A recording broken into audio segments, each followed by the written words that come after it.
అందుకు సమూయేలు ఇట్లనెను, నీ దేవుడైన యెహోవా నీకిచ్చిన ఆజ్ఞను గైకొనక నీవు అవివేక పని చేసితివి.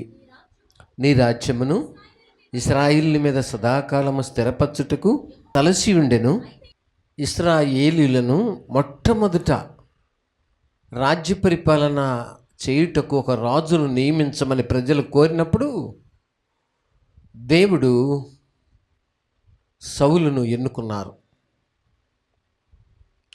ఎన్నుకుని ఆయన్ని అభిషేకింపజేశారు సమూయేలు ద్వారా. అభిషేకించబడిన తర్వాత సమూయేలు అన్నారు,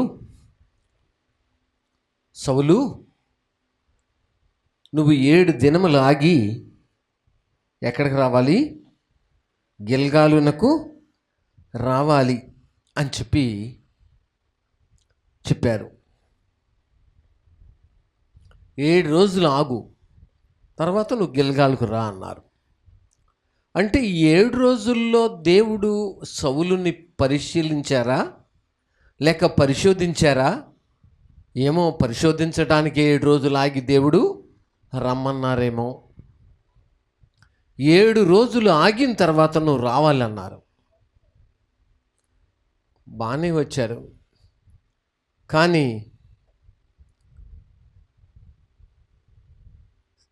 సమూయేలు అంటే రావడం లేట్ అయ్యి సౌలే ధైర్యం తెచ్చుకుని దైవజనుడు లేకుండానే అక్కడ దైవజనుడు చేయాల్సిన పని ఆయనే చేసేశారు. ఇది వచ్చినటువంటి ఇబ్బంది. దైవజనుడు లేకుండానే దైవజనుడు చేయాల్సిన పని ఆయనే చేసేశారు.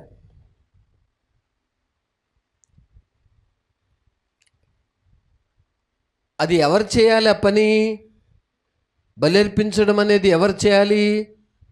ప్రార్థన చేసి బలర్పించే బాధ్యత ఎవరిది? దైవజనుడిది, సేవకులది, లేక పాస్టర్ గారిది. కానీ సేవకులు రాకుండానే ఈయనకేదో తొందర అక్కడ తొందర కలిగించడం కూడా దేవుని చిత్తమే. అసలు ఈయన ఎంతవరకు నిలబడతాడు? తొందర కలిగించడం కూడా దేవుని చిత్తమే. దైవజనుడు వచ్చే వరకు వ్యక్తి దైవజనుడికే ప్రాధాన్యత ఇచ్చి ఆయన తగ్గించుకుని దైవజనుడిని ముందు పెట్టే మనసు ఉందా? లేక తానే దైవజనుడు పాత్రను పోషించే మనసు వస్తుందా? చూద్దామని చెప్పి దేవుడు చూసుంటారు. ఇప్పుడు సేవకులు రావడం లేట్ అవ్వగానే అక్కడ ఉన్నవారే దైవజనుడు పాత్ర పోషించి వాళ్ళు చేయటం పెద్ద కష్టమేమీ కాదు, సులువుగా చేసేయచ్చు. కానీ ఎవరికి బాధ్యత అప్పగించాలో, ఎవరు ఆ పని చేయాలో వారినే అక్కడ నిలబెట్టాలి తప్ప అక్కడ మరొకరు వెళ్ళి నిలబడటం అనేది దేవుని యొక్క ఉద్దేశము కానే కాదు. ఇప్పుడు పెండ్లి కుమారుడు ట్రాఫిక్ జామ్ అయిపోయి లేట్ అయింది అని అనుకోండి, ఎందుకు ఆయనకి బదులు నేను కట్టేస్తానని ఎవరైనా తాడు కట్టేస్తారా? ఏమండి, ఆయన వచ్చే వరకు ఏం చేస్తారు? ఎదురు చూస్తారు. నేను అలా సొంత తమ్ముడినేనండి, నేను ముందు వచ్చేసాను, కానీ ఆయన రావడం ఇంచుమించు ఒక 4-5 గంటలు పట్టేలాగుంది, మరి పెళ్ళి చాలా ఇబ్బందికరంగా ఉంది, ఆయనకి బదులు ఎవరు కట్టినా ఒకటే, వాళ్ళ తమ్ముడినే కదా నేను కట్టేస్తానని అంటే అక్కడ చెల్లుతుందా? ఎవరైనా అంగీకరిస్తారా? అది క్రమమా? అది పద్ధత? ఆ మాట అనే ధైర్యం ఉంటుందా? సర్లే, ఎవరైతే ఏముందలే ఆ పని చేసేసాయి, తర్వాత వచ్చి ఫోటో తీసుకుంటాడులే అని అన్నారా? ఎవరు చేయాల్సిన పని వారే చేయాలి. దైవజనుడైన సమూయేలు చేయాల్సిన పని సమూయేలు చేయాలి, రాజు చేయాల్సిన పని రాజు చేయాలి. కాబట్టి ఇప్పుడు సమూయేలు రాకవటం కొద్దిగా 5 నిమిషాలు లేక 7 నిమిషాలు 2 నిమిషాలు లేట్ అయింది. అప్పుడే ఈయన ధైర్యం తెచ్చుకుని బలర్పించేశారు.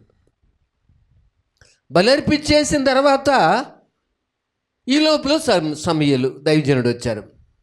దైవజనుడు వచ్చి ఏమంటున్నారు చూడండి, 9వ వచనం.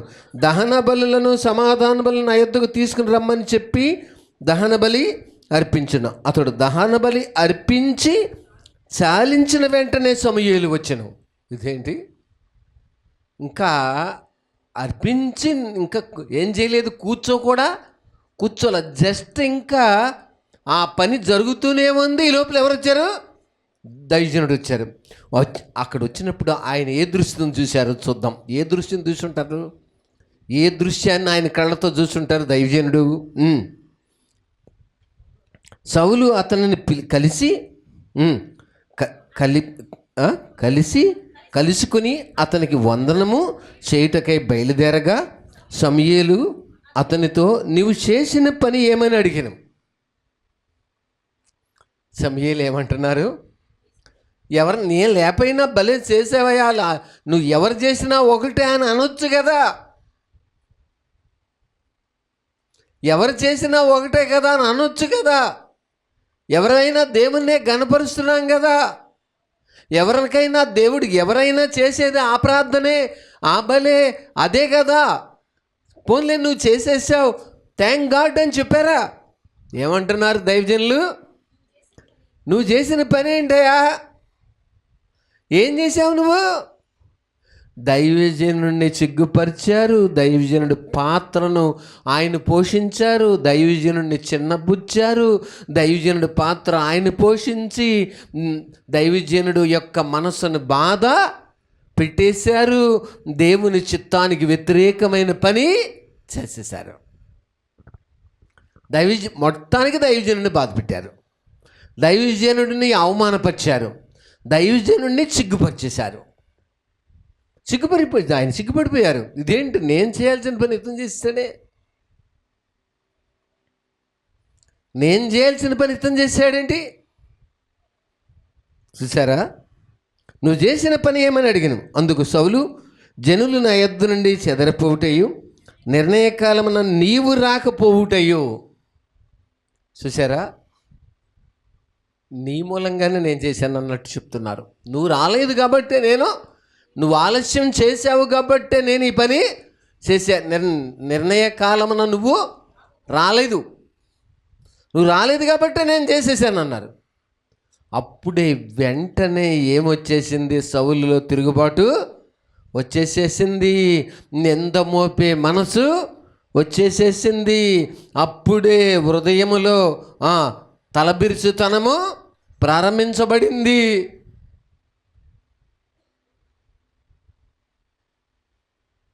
10th క్లాస్ రిజల్ట్ వచ్చిన తర్వాత చాలామంది పాస్ అయ్యారు. కానీ పాస్ అయినటువంటి వారిని చూస్తున్నాను నేను.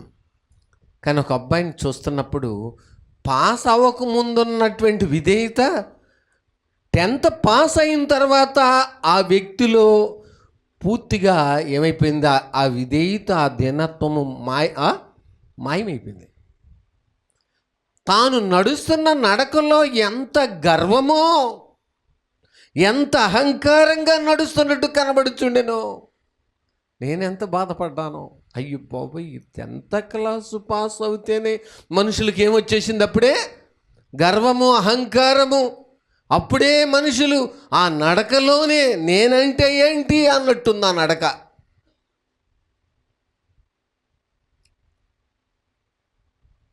చూసారా? నడక సాక్ష్యం చెప్తుంది, రుజువు చేస్తుంది. నేను 10th పాస్ అయ్యా, ఏంటి నీ లెక్కేంటి అన్నట్టు తన అడుగులు వేస్తున్నాడు. తనతో పాటు ఉన్నవారి విషయంలో కూడా ఆ అడుగులు అలా ఉన్నాయి. నేను 10th పాస్ అయ్యాను, ఏంటి నీ లెక్కేంటి? నిర్ణయం కాలమున నువ్వు రాలేదు, అది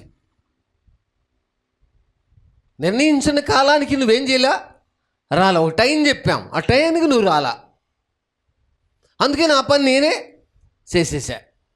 అదే చెప్తున్నాను, నిర్ణయం కాలమున నీవు రాకపోవుటయు ఫిలిష్తీయులు మిక్మషులో కూడి ఉండుటయు నేను చూసి ఇకను యెహోవాను శాంతి పరచక మునిపే ఫిలిష్తీయులు గిల్గాలునకు వచ్చి నా మీద పడుదురనుకొని నా అంతట నేనే సాహసించి దహన బలి అర్పించి తిని. నా అంతటికి నేనే సాహసించి, ఫిలిష్తీయులు వచ్చేస్తున్నారు, గిల్గాలు మీదకి వచ్చేస్తారేమో అని చెప్పి భయపడి నన్ను రావట్లేదు, ఎంతసేపు చూసినా కనుసూపు మేరకు రాలేదు కాబట్టి అటేమో వాళ్ళు తొందర చేస్తున్నారు, నా ఎదురున్న వాళ్ళు కూడా తొందర చేస్తున్నారు. ఆయనకి ఇప్పుడు రాళ్లే, ఆయనే వస్తాడా, ఆయన ఎక్కడ నిద్రపోతున్నాడు అని కొంతమంది ఏం చెప్పొచ్చు. కానీ నేనే ఏం చేశాను, నా అంతటా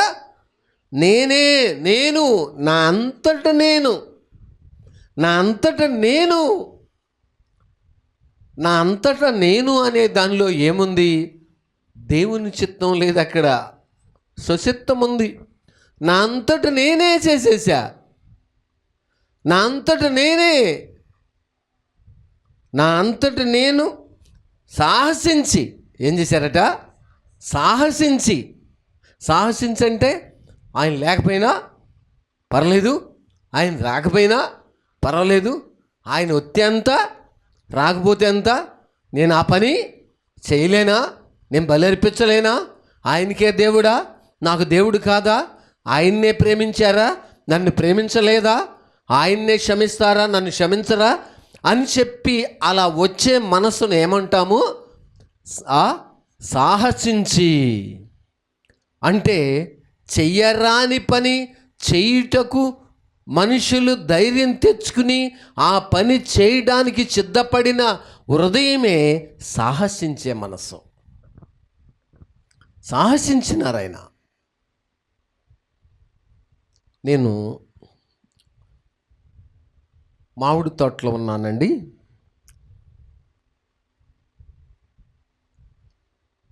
ఒక ఆయన, పెద్ద ఆయన, 75 సంవత్సరాలు ఉంటాయి.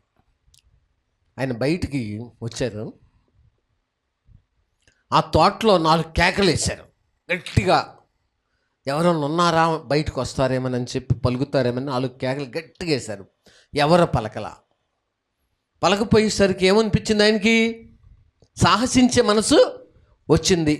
వచ్చి మంచిగా లావుగా ఉన్న మామిడి చెట్టు దగ్గరికి వెళ్ళి వేలాడుతున్న కాయలు చక్కగా కోసుకొని తుండులో వేసుకుంటున్నారు.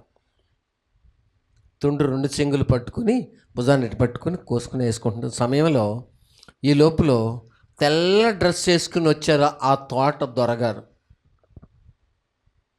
తోటలో మనిషి లేడు కానీ ఆ యజమాని అక్కడికి వచ్చారు.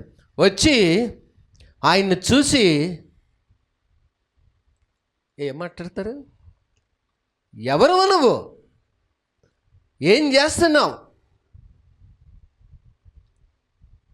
ఊళ్ళో గౌరవంగా ఉండినటువంటి కులంలో ఉండిన పెద్ద ఆయన ఆ పని చేసినందున అక్కడ సగం పూర్తిగా ఏమైపోయాను, సాహసించినందున పూర్తిగా చచ్చిపోయినాడు. నేను అక్కడే ఉన్నా, చూస్తున్నా, ఈ కథ అంతా చూస్తున్నాను నేను. ఎవరూ లేరనుకుని సాహసించాడు, అంతే కదా.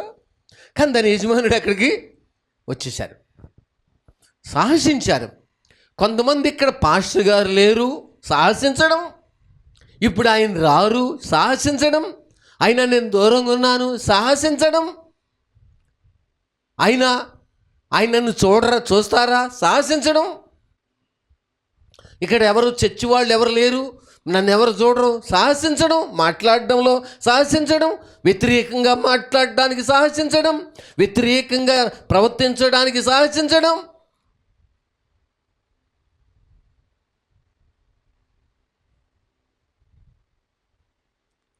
కానీ ఆయన కాయలు కొయ్యటానికి అది ఆ టైం ఎప్పుడంటే ఇంకా 5:30 చీకటి పడటానికి వెలుగుతుంది. అంటే ఆ టైంలో ఇక ఎవరు లేరారనుకున్నారు. కానీ అదే టైంలో ఈయన వచ్చేసారు. చూశారా? రహస్యమందు చూచుచున్న దేవుడు ఒక ఆయన మన స్థితిని ఎరిగి నీ క్రియలను నేను ఎరుగుదునని చెప్తున్నారు. నువ్వు చల్లగానైనను వెచ్చగానైనా ఉండక నిలువెచ్చగా ఉన్నావు అంటున్నారు. కాబట్టి మనుషులు పైరూపాన్ని చూస్తారు. అబ్బా ఎంత సంగీతకారుడు, లేక ఎంత వాయిద్యకారుడు, లేక అబ్బా ఎంత సింగరు, అబ్బా ఎంత మంచి ప్రసంగికుడు, అబ్బా ఎంత మంచి బుద్ధిమంతులు అని అంటారు. కానీ అంతరంగమును చూసి బహుమతి ఇచ్చేదెవరు? దేవుడు. మేడి పండు చూడ మేలిమై ఉండ, పొట్ట విచ్చు చూడ అన్నీ పురుగులే. పొట్ట విచ్చు చూస్తే అన్ని పురుగులే. ఇక్కడ నేను సాహసించి, నువ్వు రాకలేదు, నిర్ణయ కాలానికి నువ్వు రాలేదు, ఆ టైంలో ఏమనాలి? అసలు దీనుడైతే, విధేయత కలిగిన దేవుని బిడ్డ అయి ఉంటే, అయ్యా నన్ను క్షమించండి అని చెప్పి సమూయేలు పాదముల మీద పడిపోయి 2 పాదాలు పట్టుకుని, అయ్యా జరిగిన సిచ్యువేషన్ ఇది, ఏం చేయాలో అర్థం కాక తమరు రావడం ఏమైందని, కొంచెం ఆలస్యమైందని ఆ తలంచి, ఇలా చేశాను, తప్పు చేశాను, పాపము చేశాను, అవివేకమైన పని చేశాను, దయచేసి తమరు నన్ను క్షమించే వరకు ఈ పాదమును నేను వదలను అని చెప్పి పట్టుకుంటే, ఘనమైన ఆ ప్రేమకు వెలలేని త్యాగంబుకు, ఘనమైన ఆ ప్రేమకు వెలలేని త్యాగంబుకు మిత్తును మిత్తును మిత్తును మిత్తును నన్ను నేను సమర్పింతును, నన్ను నేను ప్రభుకు సమర్పింతును. నన్నెంతగానో ప్రేమించెను, నన్నెంతగానో కరుణించెను, కల్వారి గిరిపైనను ఆ శిల్వ మరణమును, కల్వారి గిరిపైనను ఆ శిల్వ మరణమును నా కోసమే ప్రభు శ్రమ పొందెను, నా కోసమే ప్రభు శ్రమ పొందెను, నా పాపమంతటిని క్షమించెను, నా పాపమంతటిని క్షమించెను, నన్నెంతగానో ప్రేమించెను, నన్నెంతగానో కరుణించెను. చూసారా? దేవుడు తెలియని వ్యక్తి ఎప్పుడు పాదాలు పట్టుకుని సాధ్యమైనంత వరకు పాదాలు పట్టుకోవటానికి చాలామంది ఒప్పుకోరు. క్రైస్తవులే ఏం చేయరు, లోబడరు. కానీ ఆపద సమయంలో కుమారుణ్ణి దైవజనుడు యొక్క మంచం మీద పరుండబెట్టి, నేను నెమ్మదిగా తోలమంటే నెమ్మదిగా తోలు, లేక వేగంగా గాడిదని ఏం చేయి పోనీ అని చెప్పి గాడిద గంట కట్టించి వెళుతున్నారు ఒక తల్లి. ఎక్కడికి వెళ్తున్నారు? ఎక్కడికి? కర్మేలు పర్వతం దగ్గరికి వెళుతున్నప్పుడు దైవజనుడు చూసి, ఎవరయ్యా వస్తుంది? ఎవరు వస్తున్నారు? గనురాలైన స్త్రీ వస్తున్నట్టు కనబడుతుందయ్యా. అయితే నువ్వేం చెయ్యి, వెళ్ళిపోయి ఆవిడ ఏదో సమస్యతో వస్తున్నట్టున్నారు అని చెప్పేసి అనుకుని, ఆమె ఎవరి మాట వినకుండా వచ్చి ఏం చేస్తున్నారు? దైవజనుడి దగ్గరికి వచ్చి పాదములు పట్టుకుని ఇంకేం చేయట్లా, వదలట్లా. అప్పుడు యెహోవా నాకు ఈ సంగతి మరుగు చేశారే, కాబట్టి ఆమె జోలికి వెళ్ళొద్దు, నువ్వు వెళ్ళమని అనొద్దు, తోలేయొద్దు, ముందు నువ్వు దండం తీసుకుని ఆ బాలుడి ముఖం మీద పెట్టు అన్నారు. ఎవరన్నా వందనం చెప్తే నువ్వు వందనాలు కూడా చెప్పకు, వెళ్ళిరా అన్నారు. దయచేసి వెళ్ళాడు పనివాడు, ముఖం మీద పెట్టాడు. పెట్టిన తర్వాత తిరిగి వచ్చి, దైవజనుడా ఏ విధమైనటువంటి చలనము శబ్దము రాలేదు, మామూలుగానే ఉన్నాడు అన్నారు. చూసారా, ఆమె పాదములు పట్టుకున్నారంతే. తమను తాను తగ్గించుకున్నప్పుడు మరణించిన బిడ్డను సజీవంగా మళ్ళీ ఆమె చూడగలిగారు. మరణించిన బిడ్డను, చనిపోయి కొన్ని గంటలైపోయిన బిడ్డను మళ్ళీ దైవజనుడు తన ఇంటికి వచ్చి ఆ బిడ్డ మీద శ్వాసుకుని పడుకుని మరణించిన బిడ్డను సజీవునిగా తనకు అప్పగించిన రోజున ఆ గనురాలైన స్త్రీ యొక్క సంతోషమే సమాధానమే, సంతోషమే సమాధానమే, సంతోషమే సమాధానమే, చెప్పనా సైక్యం సంతోషం, చెప్పనా సైక్యం సంతోషం. ఈ సంతోషము నీకు కావలనా, ఈ సంతోషము నీకు కావలనా, ఈ సంతోషము నీకు కావలనా, నేడే యేసు నొద్దకు రాము. చాలు. దైవజనుడా, నేను ఎంతో తప్పు చేసేసా, పాపం చేసేసాను, మీరు నిర్ణయ కాలానికి రాలేదని చెప్పి నేను తప్పు చేయడం కాదు, మీ మీద నేను నేరము నింద నేను మోపలేను, అయ్యా నన్ను క్షమించండి. మీ మీద నింద వేసి నేనేం చేయగలను అయ్యా? మీ మీద నింద వేసి మిమ్మల్ని దూషించి మిమ్మల్ని తృణీకరించి నిర్ణయ కాలానికి రావాలని నీకు తెలీదా అన్నట్టు ఇప్పుడు రావడం ఏంటి? అందుకనే సాహసించి నేను ఆ పని చేస్తే బాగానే ఉంది కానీ, నీకు బాగానే ఉంది కానీ జీవితంలో సదాకాలము నిలిసే ఆ గొప్ప దీవెనను, సదాకాలము నిలవాలనే దేవుని చిత్తమును, సదాకాలము నిలిచే ఆశీర్వాదమును, సదాకాలము నిలిచే సమాధానమును, సదాకాలము ఉండే ఆధిక్యతను, సదాకాలం ఉండే ఘనత ప్రభావములను నువ్వేం చేసావు? వాటి యొక్క స్థాయిని తక్కువగా ఏం చేసావు? మార్చేశావు. సదాకాలాన్ని ఏం చేశావు? తక్కువ కాలంగా కుదించేశావు. మహాగణుడును మహోన్నతుడైన ప్రభా, ఈరోజు నాతో మీరు మాట్లాడారు, మాతో మాట్లాడుతున్నారు తండ్రి. నేను ఎవరిని వెంబడిస్తున్నా? ఎవరిని సేవించడానికి భక్తిలోకి వచ్చి ఎవరిని వెంబడించడానికి నేను